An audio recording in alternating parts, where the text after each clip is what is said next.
In New Zealand, a lot of used cars are really expensive. For example, in the UK, a used EP3 Civic Type R is around £2,500.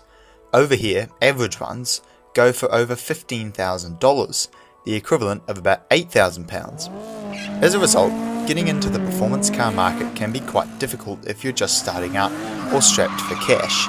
So here are 8 performance cars in no particular order that you can pick up for less than $8,000. The MX-5 is the definition of a small two-door roadster. With over 1 million units shifted, it's very easy to find an NA, NB or NC MX-5 in decent shape for less than $8,000. If you're just looking for a reliable daily that you can still have fun on a back road with, the NC is your best bet because it's the most modern. But an NA or NB can lead you down a path to endless possibilities for tuning, mods and racing. Power levels are limited on all models, with the only engines between the 3 variants being 1.6, 1.8 and 2 litre naturally aspirated 4 cylinders, but a simple turbo or supercharger kit could change that very fast. Outside of the JDM market, the Toyota Altezza is known as the Lexus IS200, a car I did a review on a few months ago, and I'd encourage you to go and check that out. But where the IS200 and Altezza differ is that the Lexus and base model Altezza come with a 160 horsepower inline 6, whereas you can get an Altezza with a 210 horsepower 2 litre inline 4, which screams to nearly 9,000 RPM. Models with this engine are dubbed the RS200. With rear-wheel drive and the option of a manual transmission, this car would be fantastic to learn to drift in. Also, there are loads of them in New Zealand, which drops the prices. A running RS200 that might require a little work could be picked up for as little as $2,500. If you're looking for a more practical car with lots of good features, the Mazda 3 SP23 is a good option. The Mazda 3 has long been one of New Zealand's favourite cars because you get a lot for your money when compared with European rivals. For less than $8,000, you can pick up an SP23 in good condition with a big boot, lots of buttons, and a 170 horsepower inline 4 engine. Of course, you're unlikely to win any drag races with a 0 to 100 time of just under 8 seconds, but the real reason for buying a car like this is to get a bit of extra performance and nice handling in a subtle looking, practical car. The classic hot hatch that everyone turns to is the Golf GTI, and with prices sitting around 6 to 7 grand for a decent Mark V, you can get a turbocharged 2 litre engine in European styling for a very reasonable price. Also, like the Mazda SP23, the performance comes with practicality. If you're prepared to put up with the VW parts bin special of an interior, it's a very tempting buy, but of course, because it's European, you should be careful with maintenance costs. In a car like this, particularly ones with a DSG gearbox, when things go wrong, they certainly aren't going to be cheap to repair. If you're all about that rotary life, but don't have the cash lying around to get an ever-appreciating RX-7, a mid-2000s RX-8 is a possible option. The split opening door arrangement and tiny rotary engine lead to a stylish yet surprisingly spacious coupe with plenty of guts to go along with it.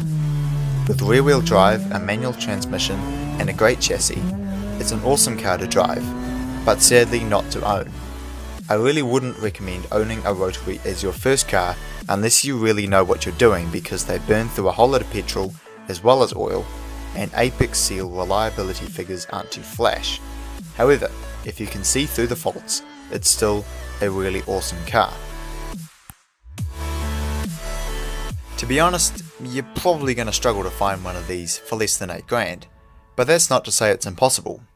And if you can find one, you're not going to be disappointed. Lots of people have described it as a mini GTR because of the 3.5 litre V6 soundtrack and because of the image and appearance of the car. Tuning options for 350Zs are widespread, with everything from rocket bunny kits to simple light changes. Whatever change you want to make to your 350Z, there's bound to be something on the market for you. Even in stock form, however, it's a great handling powerhouse with rear-wheel drive, a manual transmission, and a bangin' stereo. So if you can't scratch the cash for mods just yet, owning a stock 350Z will still be a great experience. Now I know what you're thinking. Oh, that's not a performance car, that's just a Suzuki Swift with a pointless body kit and a badge on the back saying Sport. But no, it has an enhanced 1.6 litre engine with forged pistons and strengthened valve springs. It's got stiffer suspension, twin exit exhausts and 4-wheel disc brakes. It only makes 125 horsepower, but once you get it up to speed, it's awesome fun to throw through corners, driving it like you stole it. While there might be more practical hatchbacks on the market, few can match the Suzuki's fun factor. This list wouldn't be complete without the Toyota MR2. Even though the mid-90s MR2s can suffer from catastrophic lift-off oversteer, knowing that only makes them more thrilling to drive. As the only mid-engine car on this list, it's certainly a unique option, with the early ones having a 1.6 litre inline-4 and the later models coming with 1.8 and 2 litre variants. They make between 110 and 200 horsepower, being sent through a 5-speed manual transmission to the rear wheels. And you can only imagine how much fun you could have with that great combination. Only thing is, there's not too many of them left on the road, and nice ones are starting to appreciate, making finding a decent one for a good price quite difficult. Even so, if you can pull it off, you're going to have an awesome car that's unlikely to lose any more money. So that concludes my list of great performance cars for less than $8,000. Please keep in mind that I designed this list around common performance cars we have in New Zealand, hence why American muscle cars, European performance cars and other non-Japanese imports aren't part of this list. Anyway, hope you found this helpful, and I will see you guys next time.